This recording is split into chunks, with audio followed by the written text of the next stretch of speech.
Hello everyone! Today we're in Tagaytay with my mom and dad and my brother. And today, this is my favorite food called tteokbokki. And it's super spicy and yummy. Hello everyone! Team na ako. Hindi ba si Kuya?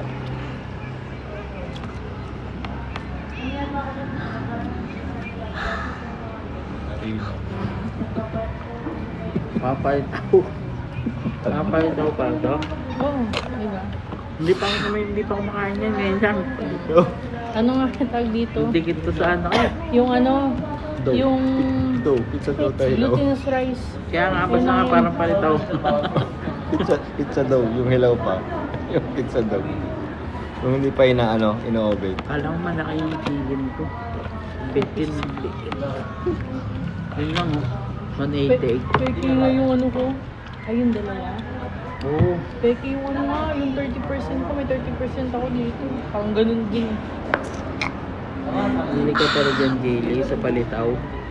Sarap talaga. Hi. Sabi mo, this is my favorite food, palitaw. With red sauce and sesame seeds.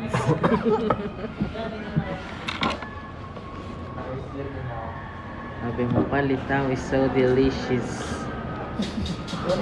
Yung nakabidyo ko pala yan. Akala ko buldak yung in-order mo. Meron Magkano? pag walang chicken, 119. Malimutan na namin bawalin yung ganyan. Magluluto dapat ako. Ginagawa ko kasi yun para di manghang. Di nilalat yung ang spicy niyan. Half lang. Yung ganito oh. Kurot lang to eh. Ganyan lang oh. Sa dalawang ganyan Pwede naman isa ata lang yan to eh. nilagyan, di ba? Bigyan mo unti. Hindi lang. Ganito lang. Oo. Yun, masarap. Buldak yan. Natinikman ko lang yung palitaw. Ikaw. Naka-video pa pala to. Mm. Stop mo na.